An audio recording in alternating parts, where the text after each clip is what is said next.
This is chemistry class, and today we are going to start a new chapter, atomic structure. NCERT में इस chapter का नाम है structure of atom. ठीक है, चलो बच्चों, तो सबसे पहले हम लोग जो बेसिक कॉन्स्टिट्यूएंट है, कॉन्स्टिट्यूएंट मतलब ऐसा चीज जिससे मिलके एटम बना हुआ है. तो एटम का सबसे बेसिक कॉन्स्टिट्यूएंट क्या है उसके बारे में पढ़ते हैं. तो आप सबने पढ़ा होगा कि एटम जो है मेनली तीन चीजों से मिलकर के बना है, इलेक्ट्रॉन, प्रोटॉन और न्यूट्रॉन. इसके अलावा भी और थ्योरीज हैं डिटेल्ड में, और हम लोग बाद में क्लास जैसे जैसे आगे बढ़ेगा सभी थ्योरीज के बारे में पढ़ेंगे. लेकिन आज हम लोग बहुत ही फंडामेंटल, बहुत ही बेसिक बात करने जा रहे हैं. तो बेसिक कॉन्स्टिट्यूएंट ऑफ एटम क्या क्या है? इलेक्ट्रॉन है. ठीक है, इलेक्ट्रॉन को रिप्रेजेंट कैसे करते हैं? तो इलेक्ट्रॉन को रिप्रेजेंट करते हैं E माइनस से. ये इलेक्ट्रॉन का रिप्रेजेंटेशन है. ठीक है, ये इलेक्ट्रॉन का रिप्रेजेंटेशन है. इलेक्ट्रॉन के ऊपर चार्ज होता है, आपको पता है, चार्ज. ये चार्ज होता है 1.6 into 10 to the power minus 19 coulomb. Coulomb क्या है? चार्ज का SI यूनिट है, सिस्टम इंटरनेशनल डी यूनिट्स. तो चार्ज का SI यूनिट है कूलम, और SI यूनिट में इलेक्ट्रॉन के ऊपर जो चार्ज होता है वो होता है 1.6 into 10 to the power minus 19. लेकिन ये जो चार्ज होता है ये नेगेटिव चार्ज होता है. चार्ज को, या चार्ज दो तरीके के होते हैं इस नेचर में, एक नेगेटिव चार्ज और एक पॉजिटिव चार्ज. तो इलेक्ट्रॉन पर जो चार्ज होता है वो नेगेटिव चार्ज होता है. ठीक है, कोई दिक्कत? ये हो गया. इलेक्ट्रॉन का अपना एक मास भी होता है, और मास होता है 9.1 into 10 to the power minus 31 kg. आप सबके लिए एक असाइनमेंट है कि इस मास को आप ग्राम में कन्वर्ट करके लिखोगे और उसे याद रखोगे. तो इलेक्ट्रॉन का मास है 9.1 into 10 to the power minus 31 kg. कोई दिक्कत? चलो, अब जो दूसरा पार्टिकल है वो है प्रोटॉन.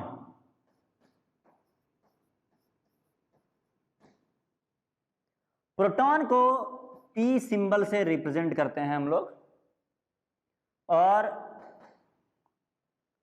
प्रोटॉन के ऊपर भी चार्ज होता है, और इलेक्ट्रॉन के ऊपर जितना चार्ज होता है उतना ही चार्ज प्रोटॉन के ऊपर होता है.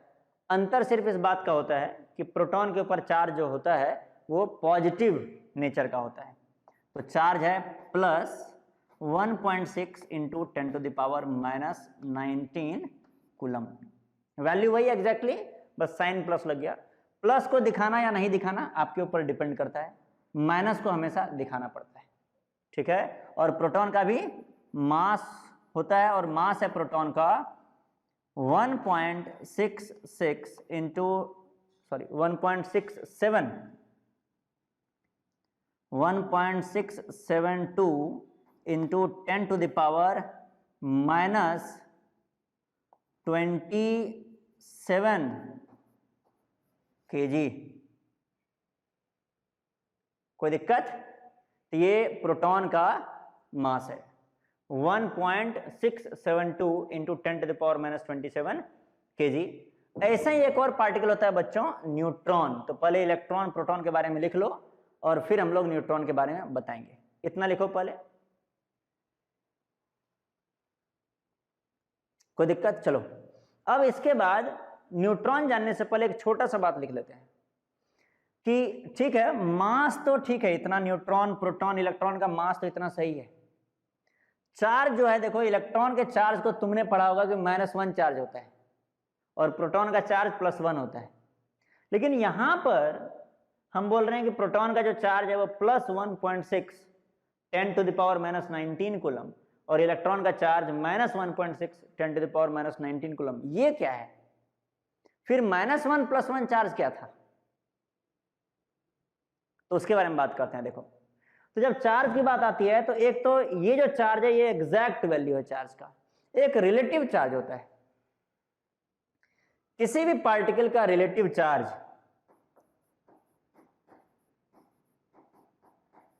रिलेटिव चार्ज का मतलब है कि किसी के रिस्पेक्ट में कितना चार्ज है। जैसे मान लो मेरा वेट अगर 50 केजी का है, ठीक है, और एक व्यक्ति है उसका वेट 100 केजी है। मेरा वेट कितना है 50 केजी और एक दूसरा व्यक्ति है उसका वेट 100 केजी है। तो जो मेरा वेट है एग्जैक्ट वेट 50 केजी है और उस व्यक्ति का एग्जैक्ट वेट 100 केजी है, लेकिन अगर हमारे वेट को 1 यूनिट मान लिया जाए तो उस व्यक्ति का वेट कितना यूनिट होगा, 2 यूनिट होगा, क्योंकि मेरे जैसे 2 व्यक्ति के बराबर वो वाला व्यक्ति है। समझ गए? अगर मेरे वेट को 50 केजी को 1 यूनिट मान लिया जाए तो जो दूसरा व्यक्ति है जिसका वेट 100 केजी है उसका वेट हो गया 2 यूनिट। तो मेरे रेस्पेक्ट में बात चल रहा है कि मेरा 1 यूनिट मान लिया गया तो उस व्यक्ति का वेट हो गया 2 यूनिट। मैंने 100 रन बनाया 1 सेंचुरी, जिसने 200 रन बनाया 2 सेंचुरी। कोई दिक्कत? वैसा ही देखो रिलेटिव चार्ज हम लोग हमेशा प्रोटॉन के रेस्पेक्ट में बात करते हैं, with respect to proton, with respect to proton.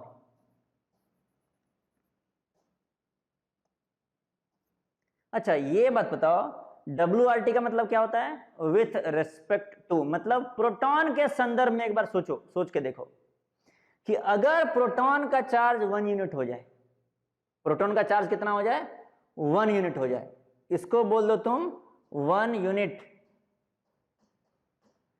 तो इसको कितना बोलोगे इलेक्ट्रॉन के चार्ज को?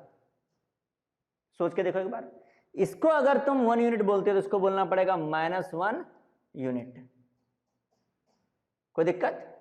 अगर प्रोटॉन के चार्ज को तुम 1 यूनिट बोलते हो, प्रोटॉन के रिस्पेक्ट में बात करने का मतलब प्रोटॉन का चार्ज अगर 1 यूनिट है तो इलेक्ट्रॉन का चार्ज -1 यूनिट है। कोई दिक्कत? तो चलो इतना लिखो। अब ये वाला हम मिटा रहे हैं, ठीक है, ये मिटा रहे हैं।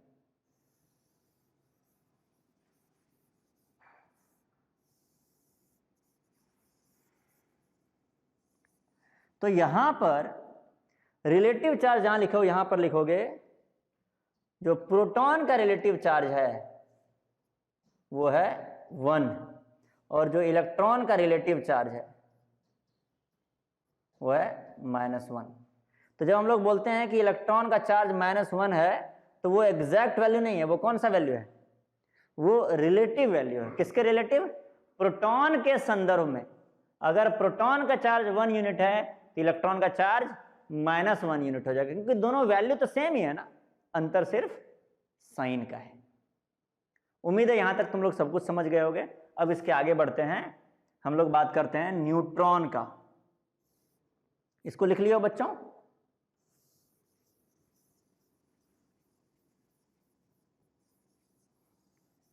चलो तो आगे न्यूट्रॉन के बारे में तीसरा पार्टिकल है न्यूट्रॉन। न्यूट्रॉन को n से रिप्रेजेंट करते हैं और न्यूट्रॉन के ऊपर जो चार्ज होता है कितना होता है बताओ तो? न्यूट्रॉन के ऊपर एग्जैक्ट चार्ज 0 होता है, कोई चार्ज नहीं होता। ये एक न्यूट्रल पार्टिकल है, इसलिए इसका नाम भी उस तरीके का है, न्यूट्रॉन, न्यूट्रल, कोई चार्ज नहीं होता है। तो इसका चार्ज 0 हो गया और इसका मास ये हो गया 1.675 इंटू 10⁻⁻27 kg। कोई दिक्कत? 1.675 इंटू 10⁻⁻27 kg। अभी तुमने प्रोटॉन का मास देखा होगा, वो होता है 1.6672 इंटू 10⁻⁻27 kg। तो क्या यहां से हम लोग एक बात बोल सकते हैं कि ये जो चार्ज है, सॉरी मास जो है, मास ऑफ प्रोटॉन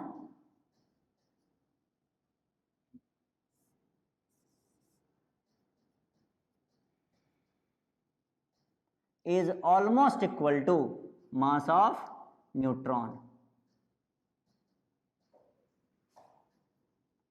प्रोटॉन का मास और न्यूट्रॉन का मास ऑलमोस्ट बराबर होता है, स्लाइटली ज्यादा कौन होता है? न्यूट्रॉन का मास स्लाइटली ज्यादा होता है। कोई दिक्कत? जल्दी से एक क्वेश्चन लिखोगे बच्चों। हाउ मेनी टाइम्स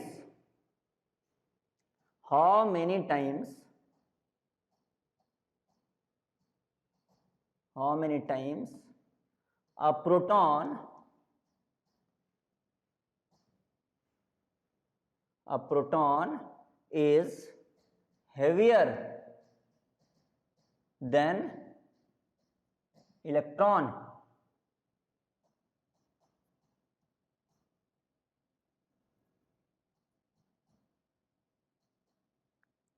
एक प्रोटॉन इलेक्ट्रॉन से कितना गुना भारी है? एक प्रोटॉन इलेक्ट्रॉन से कितना गुना भारी है? जल्दी से सॉल्व करो इसको। सॉल्व कर लोगे तो फिर हम जो सॉल्व करेंगे उस तरीके को देखना, क्या तुमने और हमने सेम तरीके से सॉल्व किया है, या तुमने हो सकता है कुछ अलग सोचा होगा, हमसे भी बेहतर तरीका कोई सोचा होगा। चलो देखो, 2 kg का एक ऑब्जेक्ट है ए और एक ऑब्जेक्ट बी है, वो है 4 kg का। बोला जाएगा बी ए से कितना गुना भारी है? बी कितना गुना भारी है? How many times heavier? तो बी कितना गुना भारी है, इसको पता करने के लिए तुम क्या करोगे? पता तो तुम्हें चल गया 2 गुना भारी है, ये 2 kg ये 4 kg है। कैसे कैलकुलेट करोगे? तो क्या लिखोगे? लिखोगे WT मतलब weight of b by WT मतलब वेट ऑफ ए। बी से एक बी डिवाइडेड बाय ए से डिवाइड कर दो बी को, तो पता चल जाएगा बी कितना गुना भारी है। देखो वेट ऑफ बी कितना है? वेट ऑफ बी है 4 kg और ए कितना है? 2 kg। तो यहां से 2 आंसर आ गया। देखो जो भारी है उसको ऊपर में रख दो न्यूमरेटर में, और जो हल्का है उसको डिनोमिनेटर में रख दो, पता चल जाएगा कितना गुना भारी है। तो चलो हम लोग सॉल्व किया जाए इस क्वेश्चन को। इसको मिटाते हैं, ये तो बस ऐसे ही समझाने के लिए तुम्हें हमने बताया था।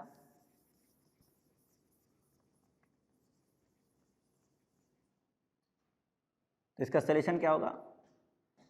क्वेश्चन है कि how many times proton is heavier. कौन हेवियर है? प्रोटॉन। तो इसका आंसर हो जाएगा मास या फिर weight of proton divided by mass of electron. जल्दी से कैलकुलेट करके बताओ। तो प्रोटॉन का मास है 1.672 into 10 to the power -27 kg, और इलेक्ट्रॉन का मास है, एक kg है, और इलेक्ट्रॉन का मास है 9.1 into 10 to the power -31 kg। कितना हो गया ये आंसर? तो ये लगभग अप्रोक्सीमेटली इसको सॉल्व करोगे तो आ जाएगा 1837, यानी कि प्रोटॉन जो है इलेक्ट्रॉन से 1837 गुना ज्यादा भारी है, 1837 गुना ज्यादा भारी है। देखो इसको याद करने के लिए हम ब्रैकेट में लिख लेते हैं अप्रोक्सीमेटली 2000 गुना, 2000 टाइम्स ज्यादा भारी है। इसका मतलब यह हुआ कि एक इलेक्ट्रॉन का वेट अगर इस मोबाइल के वेट के बराबर है, एक इलेक्ट्रॉन का वेट इस मोबाइल के वेट के बराबर है, तो ऐसा लगभग 2000 मोबाइल एक साइड रख दोगे तब एक प्रोटॉन के वेट के बराबर होगा। यानी एक तराजू पर लगभग 2000 इलेक्ट्रॉन रख दो और एक तराजू पर एक प्रोटॉन रख दोगे तो बराबर हो जाएगा। यानी सोचो कि प्रोटॉन कितना गुना ज्यादा भारी है इलेक्ट्रॉन से, और प्रोटॉन के बराबर ही लगभग कौन है? न्यूट्रॉन है। इसीलिए बच्चों जब हम लोग बात करते हैं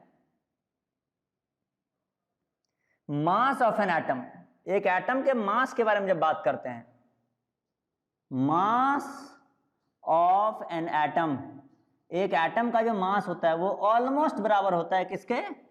mass of neutron plus mass of proton. Basically electron के मास का जो कंट्रीब्यूशन है एटम के मास में वो बहुत कम होता है, इसीलिए इलेक्ट्रॉन का संख्या और जो प्रोटॉन का संख्या होता है ये संख्या बताता है कि मास कितना ज्यादा आने वाला है। इलेक्ट्रॉन नहीं, प्रोटॉन और न्यूट्रॉन का संख्या। तो प्रोटॉन न्यूट्रॉन का संख्या ज्यादा है तो मास ज्यादा होगा, प्रोटॉन न्यूट्रॉन का संख्या कम है तो मास कम होगा किसी एटम का। इलेक्ट्रॉन के संख्या से मास पर कोई फर्क नहीं पड़ता है। इसीलिए sum of number of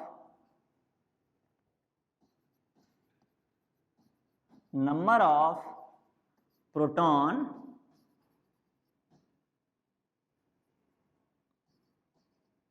plus sum of number of proton plus number of neutron, number of neutron. इसको एक सिंबल से दिखाते हैं, सिंबल होता है ए। न्यूट्रॉन और प्रोटॉन का संख्या जब जोड़ देते हैं इसको बोलते हैं हम लोग मास नंबर। कोई दिक्कत? कंफ्यूज मत होना, एटॉमिक मास अलग चीज है, मास नंबर अलग चीज है। मास नंबर मतलब एक गिनती का संख्या है। किस चीज का गिनती है ये? तो प्रोटॉन प्लस न्यूट्रॉन का गिनती है ये मास नंबर। हाँ, ये बात अलग है कि मास नंबर ही अप्रोक्सीमेटली एटॉमिक मास के बराबर हो जाता है। जैसे फॉर एग्जांपल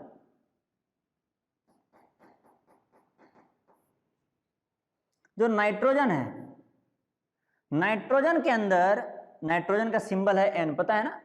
इसके अंदर जो न्यूट्रॉन है, न्यूट्रॉन का सिंबल एन है, स्मॉल एन, नाइट्रोजन का सिंबल कैपिटल एन। तो नाइट्रोजन के अंदर जो न्यूट्रॉन होता है उसका संख्या होता है 7, और नाइट्रोजन के अंदर जो प्रोटॉन होता है उसका भी संख्या होता है 7। तो मास नंबर कितना हो गया? ए मतलब मास नंबर। मास नंबर हो गया 7 + 7 = 14। कोई दिक्कत? और अगर नाइट्रोजन का एटॉमिक मास मेजर किया जाए, एटॉमिक मास अगर मेजर किया जाए तो ये हो जाता है 14 AMU। कोई दिक्कत? ये है 14 AMU। चलो, ये तो हो गया मास न्यूट्रॉन और प्रोटॉन के संख्या के बारे में बात हुआ। अब आगे हम लोग बात करने वाले हैं कि किसी एटम के अंदर जितना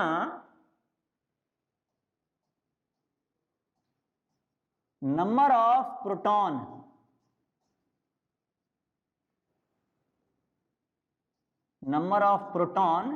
इन एन एटम, ये होता है, इसका एक सिंबल होता है, जेड से दिखाते हैं इसको, और इसको बोलते हैं atomic number. Atomic number.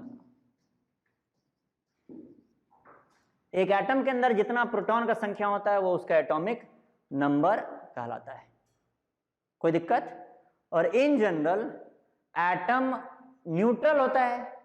In a neutral atom, in a neutral atom, अगर एटम न्यूट्रल है तो नंबर ऑफ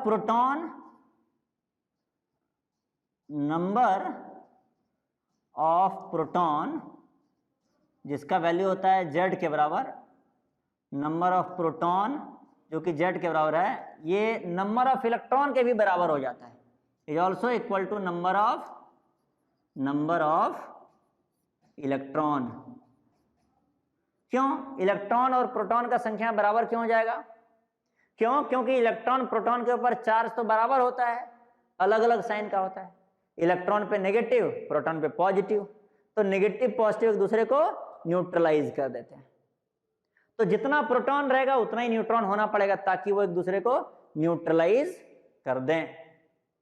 और जो कोई एटम होता है उस एटम का जो सिंबल होता है, एटम को जो रिप्रेजेंट करते हैं, जैसे मान लो एक एटम है जिसका सिंबल है X, तो एक एटम का जो कंप्लीट रिप्रेजेंटेशन होता है उसमें x के ऊपर में लिखा जाता है a और नीचे लिखा जाता है z, या फिर एक और तरीका है x लिख दो, यहां पर ऊपर में a लिख दो और नीचे z लिख दो। यहां पर एटॉमिक नंबर लिखा जाता है, ध्यान देना तुम, नीचे में और लेफ्ट साइड में, ठीक है ना। किसी भी एटम, जैसे मान लो नाइट्रोजन ही है तो n लिख दोगे और यहां पर उसका एटॉमिक नंबर लिख दोगे, यहां पर मास नंबर लिख दोगे। z क्या है? Atomic number, atomic number. एक एटम x है जिसका रिप्रेजेंटेशन, फुल रिप्रेजेंटेशन, और a क्या है? मास नंबर, ठीक है ना। ये एक एटम का कंप्लीट रिप्रेजेंटेशन है। एटॉमिक नंबर तुम्हें हमेशा बॉटम लेफ्ट में दिखाना है। मास नंबर टॉप लेफ्ट में भी दिखा सकते हो और टॉप राइट में भी दिखा सकते हो, ये तुम्हारे पास ऑप्शन है। तो ये एक एटम का कंप्लीट रिप्रेजेंटेशन है। ध्यान देना, जितना प्रोटॉन का संख्या होता है उतना ही इलेक्ट्रॉन का संख्या होता है अगर वो न्यूट्रल है, ठीक है।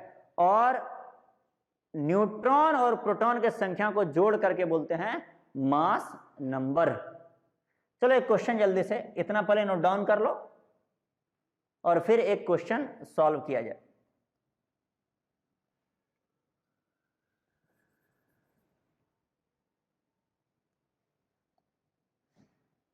Calculate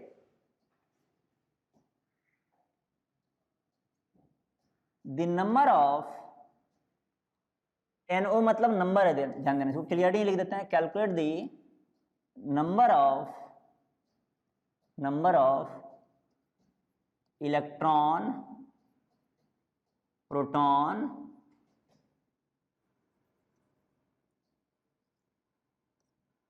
and neutron in sodium, ऐसा लिखा हुआ है, ये नीचे में लिखा हुआ है 11, ऊपर में लिखा हुआ है 23, and also in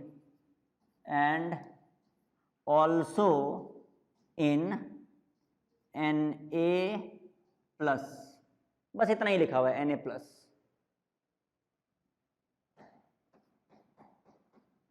also calculate the mass of the given species। In species का तुम्हें मास भी कैलकुलेट करना है। कोई दिक्कत? चलो जल्दी से बिना मेरा हेल्प लिए हुए तुम लोग इस क्वेश्चन को सॉल्व करो और फिर जब सॉल्व हो जाए तो मेरा सोल्यूशन देख करके मैच कराना। चलो अब हम सॉल्व कर रहे हैं। लिखा हुआ है सोडियम 11, सोडियम Na उसका सिंबल होता है 23, उसका देखो एटॉमिक मास है, सॉरी मास नंबर है, ध्यान देना, एटॉमिक मास नहीं, 23 क्या है ऊपर में? मास नंबर है, नीचे 11 क्या है? Atomic number. कभी सोचा है तुमने सोडियम का सिंबल Na क्यों होता है? क्योंकि बहुत सारे एलिमेंट जो हमारे पीरियोडिक टेबल में हैं उनका सिंबल उनके लेटिन नेम से आया है। तो सोडियम का लेटिन नेम होता है नाइट्रियम। तो जब जैसे जैसे हम लोग आगे पढ़ते जाएंगे केमिस्ट्री, हम आपको एक एक करके हर एक एलिमेंट के बारे में बताएंगे, खास करके जब हम लोग पीरियोडिक टेबल पढ़ेंगे। तो आज सिर्फ सोडियम आया तो सोडियम के बारे में चर्चा कर लेते हैं। तो देखो सोडियम का सिंबल Na है, इसका मास नंबर 23 है, कोई दिक्कत? और एटॉमिक नंबर 11 है। तो सबसे पहले एटॉमिक नंबर जितना होता है उतना ही प्रोटॉन होता है, तो ये लिख लो, प्रोटॉन इज इक्वल टू 11। कोई दिक्कत? अब देखो इलेक्ट्रॉन कितना होता है, तो सोडियम चूंकि न्यूट्रल है, चूंकि सोडियम न्यूट्रल है तो जितना प्रोटॉन होगा उतना ही इलेक्ट्रॉन होगा, तो इलेक्ट्रॉन भी हो गया 11। अब क्या पूछा गया है? Calculate the number of electron, proton and neutron. तो न्यूट्रॉन कैसे निकालोगे कि न्यूट्रॉन कितना है? इसका बहुत सिंपल तरीका है कि देखो ये जो होता है ना मास नंबर, ये होता है न्यूट्रॉन प्रोटॉन का संख्या जोड़ करके। न्यूट्रॉन प्लस प्रोटॉन, और ये क्या होता है, ये होता है सिर्फ प्रोटॉन। तो न्यूट्रॉन प्लस प्रोटॉन में सिर्फ प्रोटॉन अगर घटा दो तो क्या बचेगा, न्यूट्रॉन बचेगा। तो न्यूट्रॉन मतलब मास नंबर जिसका सिंबल है A माइनस एटॉमिक नंबर जिसका सिंबल है Z। मास नंबर का वैल्यू है 23 माइनस Z 11, तो कितना हो गया 12। तो टोटल 11 प्रोटॉन 11 न्यूट्रॉन और 11 प्रोटॉन 11 इलेक्ट्रॉन और 12 न्यूट्रॉन है बच्चों सोडियम के अंदर। अब अगला है कि यही चीज तुम्हें काउंट करना है किसके लिए, and also in sodium plus के लिए तुम्हें इन्हीं चीजों को काउंट करना है। चलो अब हम लोग सोडियम प्लस के लिए काउंट करते हैं। तो ये सिंबल का पहले मतलब समझा जाएगा कि सोडियम प्लस लिखने का मतलब क्या हुआ, what is the meaning of Na+। देखो सोडियम प्लस लिखने का मतलब हुआ कि 1 पॉजिटिव चार्ज इन और इज एक्स्ट्रा। एक्स्ट्रा हालांकि बहुत अच्छा वर्ड नहीं है, लेकिन एक्स्ट्रा वर्ड को हम लोग ज्यादा अच्छे से जानते हैं तो हमें फील आ जाता है एक्स्ट्रा वर्ड का। लेकिन एक्चुअल वर्ड क्या होना चाहिए, 1 पॉजिटिव चार्ज इज एक्स्ट्रा और इन एक्सेस। Na+ सिंबल का ये मतलब हुआ कि एक पॉजिटिव चार्ज, एक यूनिट पॉजिटिव चार्ज। तो ये 1 unit positive charge, 2 unit positive charge, इसका मतलब क्या है, क्या हम लोग 1 कूलम पॉजिटिव चार्ज के बारे में बात कर रहे हैं, क्या हम लोग 2 कूलम पॉजिटिव चार्ज के बारे में बात कर रहे हैं, नहीं। ये जो पॉजिटिव चार्ज है या जो नेगेटिव चार्ज इधर कभी आता है तो ये रिलेटिव चार्ज है। आपको पता है एक प्रोटॉन के ऊपर एक रिलेटिव चार्ज होता है, 1 यूनिट रिलेटिव चार्ज होता है, अभी जस्ट हमने बात किया था। तो यहां पर 1 यूनिट रिलेटिव पॉजिटिव चार्ज है, इसका मतलब 1 proton is extra, 1 proton is in excess, that of is in excess as compared to किसके कंपैरिजन में, इलेक्ट्रॉन। इसका मतलब हुआ एक प्रोटॉन ज्यादा है किसके कंपैरिजन में, इलेक्ट्रॉन के कंपैरिजन में, इसीलिए 1 यूनिट पॉजिटिव चार्ज है। प्रोटॉन एक्स्ट्रा है, इलेक्ट्रॉन कम है।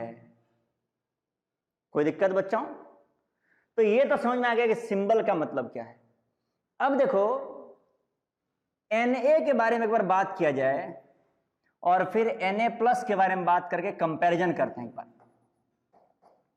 तो Na के पास जो प्रोटॉन है वो है 11, जो इलेक्ट्रॉन है वो है 11 और जो न्यूट्रॉन है वो है 12।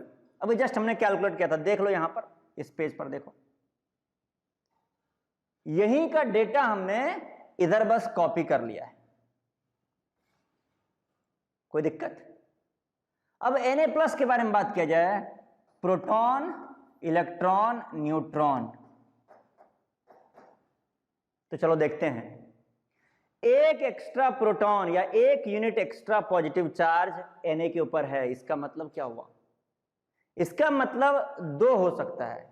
एक मतलब तो यह हो सकता है कि एक एक्स्ट्रा प्रोटॉन ऐड कर दिया गया इसके अंदर, तो भाई इलेक्ट्रॉन 11 था, प्रोटॉन 12 हो गया, तो एक एक्स्ट्रा प्रोटॉन हो गया। तो 11 इलेक्ट्रॉन 11 प्रोटॉन एक दूसरे को न्यूट्रलाइज कर दिया और एक जो एक्स्ट्रा प्रोटॉन है वो यहां पर एक्स्ट्रा पॉजिटिव चार्ज जनरेट कर रहा है। और दूसरा एक और मतलब हो सकता है कि एक इलेक्ट्रॉन गायब कर दिया गया, यहां से निकाल दिया गया, कि एक इलेक्ट्रॉन निकाल दिया तो 10 इलेक्ट्रॉन बचा, तो 10 इलेक्ट्रॉन है और 11 प्रोटॉन है, तो एक प्रोटॉन एक्स्ट्रा है इलेक्ट्रॉन के कंपैरिजन में। तो तुम बताओगे कौन सा सिचुएशन है, एक इलेक्ट्रॉन निकाला गया है उसके चलते प्रोटॉन एक्स्ट्रा है, या फिर एक प्रोटॉन ऐड किया गया है उसके चलते प्रोटॉन एक्स्ट्रा है? तो बच्चों हमेशा ध्यान रखोगे कि किसी भी एटम के प्रोटॉन और न्यूट्रॉन के साथ कोई छेड़छाड़ नहीं किया जा सकता है। हम लोग सिर्फ और सिर्फ अगर काउंट घटाना बढ़ाना हो तो किसका घटा बढ़ा सकते हैं? इलेक्ट्रॉन का काउंट घटा बढ़ा सकते हैं। क्यों? आपने पढ़ा होगा ना, प्रोटॉन और न्यूट्रॉन सेंटर में होता है, न्यूक्लियस के अंदर, और इलेक्ट्रॉन बाहर में रहते हैं। तो जो चीज बाहर में उसको खींच लेना आसान है, बाहर में कुछ ऐड कर देना भी आसान है, अंदर तक पहुंचना मुश्किल है। ठीक है, तो एक प्रोटॉन तो सेम है, यहां पर इलेक्ट्रॉन को एक कम कर दिया गया है, जितना इलेक्ट्रॉन था उससे एक कम हो गया, तो इलेक्ट्रॉन बचा है 10 और न्यूट्रॉन जितना था उतना ही बचा है। कोई दिक्कत? चलो अब एक बार पूछो, कोई अगर तुम्हें पूछेगा इसका मास नंबर कितना है, मास नंबर ए, तो क्या बताओगे? बताओगे न्यूट्रॉन प्लस प्रोटॉन 23। कोई अगर पूछेगा इसका मास नंबर कितना है तो क्या बताओगे? ये एक्स्ट्रा बात कर रहे हैं हम, इलेक्ट्रॉन प्रोटॉन न्यूट्रॉन तो काउंट हो चुका है। कोई पूछेगा इसका मास नंबर कितना है तो क्या बताओगे? 23। प्रोटॉन प्लस न्यूट्रॉन का काउंट तो सेम है। अब हमने तुम्हें एक बात बताया है कि जितना मास नंबर रहता है वही एटॉमिक मास या एक एटम का मास बन जाता है। तो एटॉमिक मास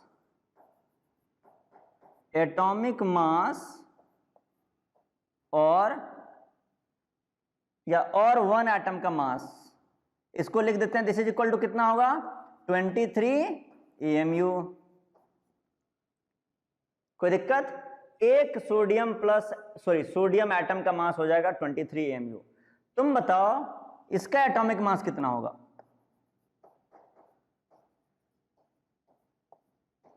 23 ही होगा या उससे कम होगा? एक इलेक्ट्रॉन गायब हो चुका है, सोच के बताओ एक बार। तो इसका भी मास हम बोल रहे हैं 23 EMU ही होगा। अब तुम बताओ क्यों? सोचो, बता तो सकते नहीं हो भाई, वीडियो में कैसे बताओगे तुम हमें, लेकिन सोच तो सकते ही हो। और छात्र और शिक्षक का जो हृदय होता है एक दूसरे से जुड़ा होता है, तुम सोचोगे तो हमारे मन में वो हार्ट टू हार्ट ट्रांसफर हो जाएगा मैसेज का, ट्रांसमिशन। तो सोचो एक बार जल्दी से। तो ये 23 इसलिए होगा बच्चों क्योंकि देखो एक्चुअल जो एटम का मास होता है उसमें न्यूट्रॉन और प्रोटॉन का ही सिर्फ कंट्रीब्यूशन होता है। एक्चुअल जो एटम का मास होता है उसमें न्यूट्रॉन प्रोटॉन का ही कंट्रीब्यूशन होता है, इलेक्ट्रॉन का होता ही नहीं है या नेग्लिजिबल होता है। क्यों? हमने अभी जस्ट पढ़ा था कि इलेक्ट्रॉन का मास एक प्रोटॉन के मास से लगभग 2000 गुना कम होता है।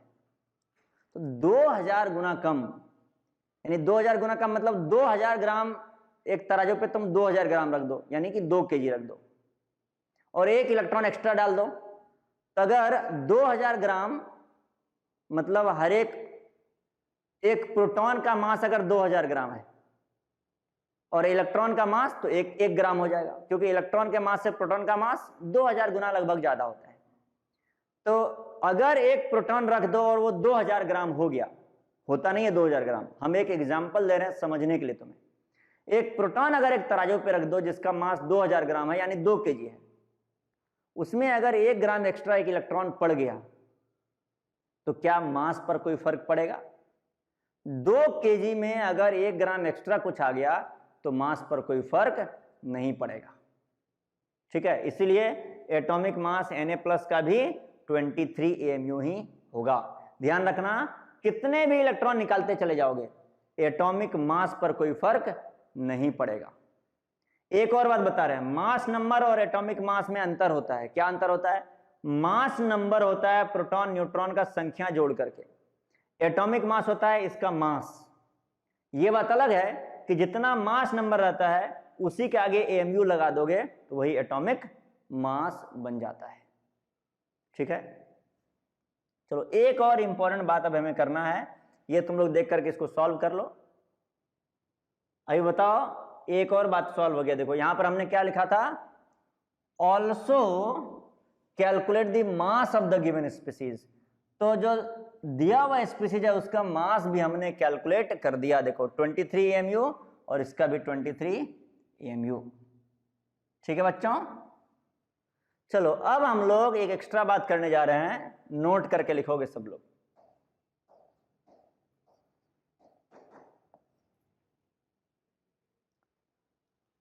दो बात करेंगे। सबसे पहला बात ये, neutron and proton, neutron and proton resides, मतलब रहता है, कहां रहता है? Neutron and proton resides in the central part of an atom called nucleus. Neutron and proton resides in the central part of an atom called nucleus। Atom के central part में neutron और proton होता है जिसका नाम होता है nucleus. The size of nucleus is comparable to, size of nucleus is almost in the order of, comparable to, in the order of 10 to the power minus 15 angstrom। जो nucleus, sorry angstrom नहीं, metre, metre, angstrom नहीं, angstrom में तो अलग हो जाएगा। 10 to the power minus 15 metre. Nucleus का size 10 to the power minus 15 metre का मतलब क्या हुआ कि अगर तुम न्यूक्लियस लोगे ना तो उसका जो रेडियस होगा वो इसी ऑर्डर में होगा। जरूरी नहीं, हम ये नहीं बोल रहे इतना ही होगा। अरे किसी एटम का न्यूक्लियस बड़ा हो सकता है, किसी का न्यूक्लियस छोटा हो सकता है, लेकिन इसी ऑर्डर में होगा। यानी कि यहां पर तुम 2 से मल्टीप्लाई कर दो, 3 से मल्टीप्लाई कर दो, लेकिन 10 का पावर माइनस 15 रहेगा। इसका मतलब तुम समझते हो ये कितना छोटा क्वांटिटी है। 10 to the power minus 15 metre कितना कम लेंथ है। एक बार तुम इसको ड्रॉ करने का, कॉपी पर ड्रॉ करने की कोशिश करना, क्या तुम इतना छोटा लेंथ ड्रॉ कर पाते हो कहीं पर? ठीक है, दूसरा लिखो इसी में दूसरा point, electron resides in the external region और एक्सटीरियर रीजन। बाहरी रीजन में इलेक्ट्रॉन रिसाइड करता है। Electron resides in exterior region, electron resides in exterior region of atom. ठीक है, electron resides in exterior region of atom. और इसी में लिखोगे size of atom, size of atom is almost equal to 10 to the power minus 10 metre. Atom का size 10 to the power minus 10 metre के order में होता है। हम ये नहीं बोल रहे हैं exactly 10 to the power minus 10 metre होता है, पर कहने का अर्थ है कि 10 to the power minus 10 into इधर 5, 6, 3, 4 इंटू कुछ कर दोगे, लेकिन ऑर्डर ओवरऑल इसी के आसपास साइज रहेगा। एग्जैक्ट साइज हम न तो न्यूक्लियस का बता रहे हैं ना ही एटम का बता रहे हैं, अप्रोक्सीमेट इसी के आसपास होता है। कोई दिक्कत? Size of atom is of the order of 10 to the power minus 10 metre. तुम एक बार पता कर सकते हो, तुम्हारे लिए असाइनमेंट है, यहीं पर लिख लोगे। क्वेश्चन होमवर्क क्या है? हाउ मेनी टाइम्स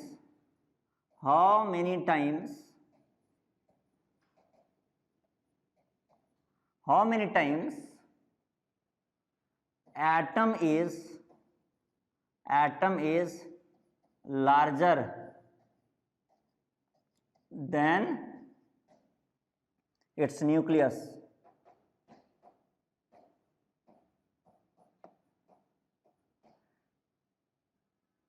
जो एटम है अपने न्यूक्लियस से कितना गुना बड़ा होता है, एक बार पता करोगे। आज हमने एक क्वेश्चन पहले भी सॉल्व किया था इस टाइप का कि प्रोटॉन इलेक्ट्रॉन से कितना गुना भारी होता है। उसी तरीके से ये भी तुम पता करने की कोशिश करोगे। HW का मतलब है होमवर्क। कोई दिक्कत? देखो यहां पर एक इंटरेस्टिंग क्वेश्चन आता है, एक और होमवर्क देते हैं। बहुत ही इंटरेस्टिंग क्वेश्चन है, वो ये है कि अगर तुम्हें इतना बड़ा पेज मिल जाए तो क्या तुम सही स्केल के साथ एक एटम और उसके न्यूक्लियस को ड्रॉ कर सकते हो? फिर से समझो, सही सही स्केल से ड्रॉ करने का मतलब क्या हुआ। जैसे मान लो अगर मेरा हाइट 6 फुट है और एक दूसरा व्यक्ति मेरा दोस्त है उसका हाइट 12 फीट है। ध्यान देना, मेरा हाइट कितना है, 6 फीट है। तो ए नाम का एक व्यक्ति है जिसका हाइट है 6 फीट और एक बी है जिसका हाइट है 12 फीट। तो सही सही स्केल से ड्रॉ करने का मतलब है कि अगर तुमने ए को इतना बड़ा बनाया, देखो ये ए है, ये कौन है, ए है, तो बी को कितना बड़ा बनाना पड़ेगा, इसका कम से कम डबल बनाना पड़ेगा तुम्हें।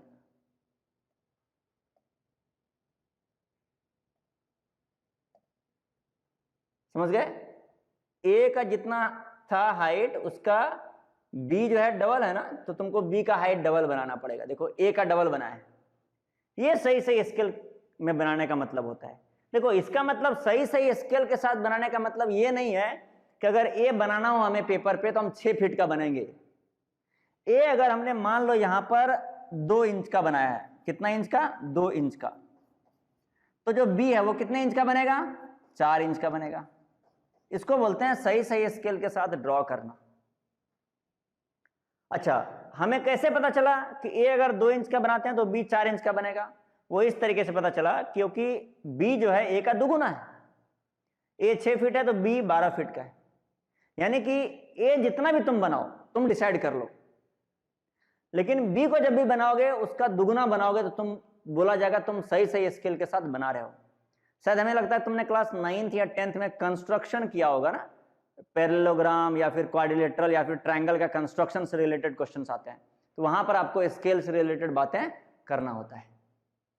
ठीक है, तो क्वेश्चन ये है तुम्हारे लिए, ये मिटा दे रहे हैं बच्चों, ये तो बस समझाने के लिए था।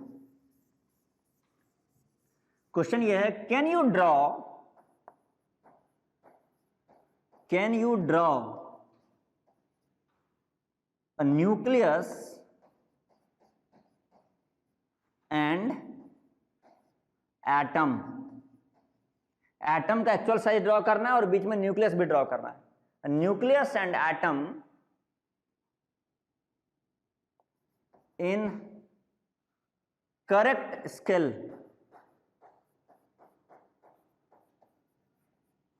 on a piece of paper,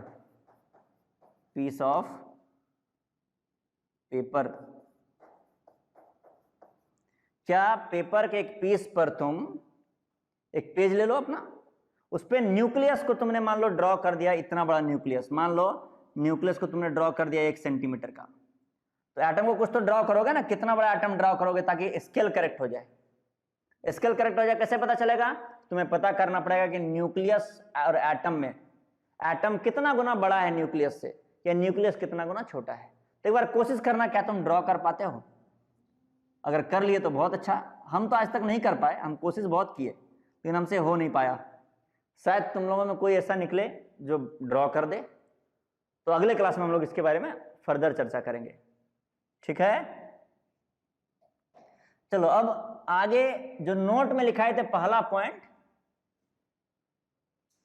दूसरा पॉइंट हम लिखा रहे हैं, नोट में लिखोगे इलेक्ट्रॉन, प्रोटॉन एंड न्यूट्रॉन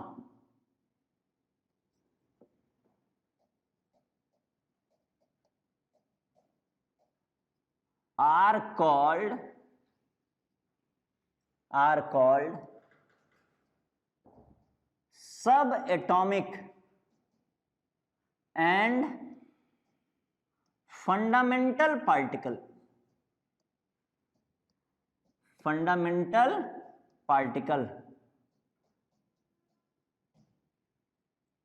कोई दिक्कत?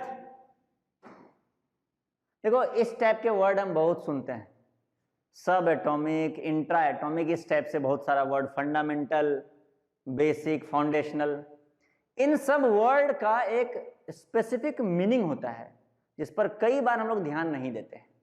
जैसे सब एटॉमिक का मतलब है एटम के अंदर का, इनसाइड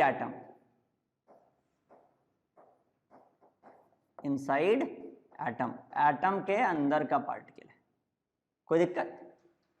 फंडामेंटल का मतलब क्या है?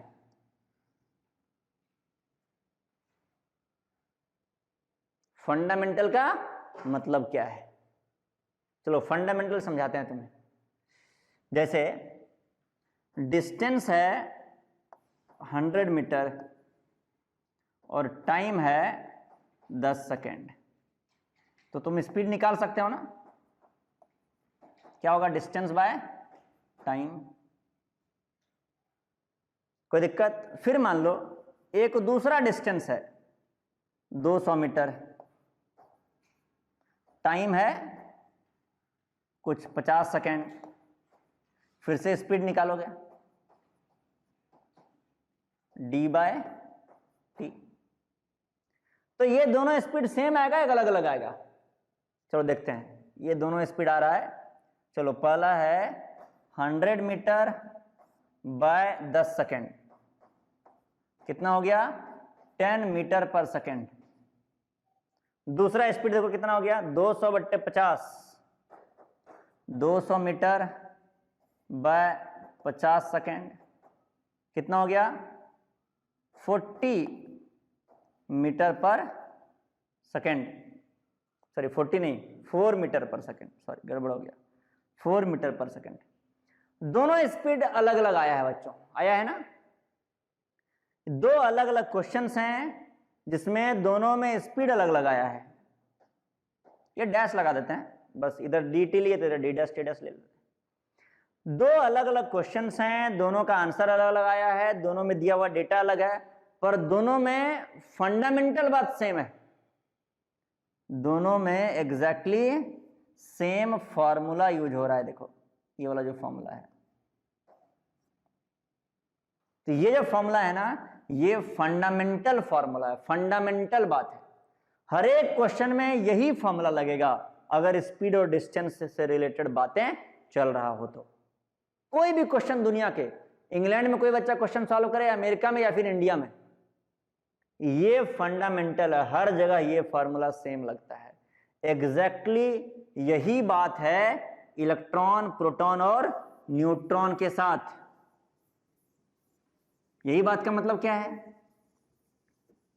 दो अलग अलग एटम ले लो, कार्बन और नाइट्रोजन ले लो। कार्बन से इलेक्ट्रॉन निकाल के देखो, कार्बन से प्रोटॉन निकाल के देखो। हालांकि निकाल नहीं पाएंगे प्रोटॉन, पर अगर निकाल के देखने का मौका मिल जाए कभी तुम्हें, और कार्बन से न्यूट्रॉन निकाल के देखो। वैसे ही नाइट्रोजन से इलेक्ट्रॉन निकाल के देखो, नाइट्रोजन से प्रोटॉन निकाल के देखो, और नाइट्रोजन से न्यूट्रॉन निकाल के देखो। तुम पाओगे कि जैसा इलेक्ट्रॉन कार्बन का था एग्जैक्टली वैसा ही इलेक्ट्रॉन नाइट्रोजन का है। जैसा इलेक्ट्रॉन सॉरी जैसा प्रोटॉन कार्बन का था एग्जैक्टली वैसा ही प्रोटॉन नाइट्रोजन का है, और जैसा न्यूट्रॉन कार्बन का था एग्जैक्टली वैसा ही न्यूट्रॉन किसका है? नाइट्रोजन का है। यानी कि इलेक्ट्रॉन भले ही कार्बन के अंदर हो, भले ही नाइट्रोजन के अंदर है, भले ही सोडियम के अंदर है, सभी इलेक्ट्रॉन को निकाल के इकट्ठा कर दो एक जगह, एक कमरे में बंद कर दो, तुम्हें यह पता नहीं कर पाओगे कि कौन सा इलेक्ट्रॉन कार्बन से निकल के आया है और कौन सा इलेक्ट्रॉन नाइट्रोजन से निकल के आया है और कौन सा इलेक्ट्रॉन सोडियम से निकल के आया है। क्योंकि सभी इलेक्ट्रॉन आइडेंटिकल हैं, हर जगह वही सेम इलेक्ट्रॉन, हर जगह सेम प्रोटॉन, हर जगह सेम टाइप के न्यूट्रॉन है। इसीलिए बोलते हैं इनको फंडामेंटल पार्टिकल है। ठीक है? ठीक है बच्चों, तो यहां तक आज हमने पढ़ा है। इसके आगे अगले क्लास में हम लोग स्ट्रक्चर ऑफ एटम, एटम के स्ट्रक्चर के बारे में और डिटेल में हम लोग चर्चा करेंगे। Thank you very much.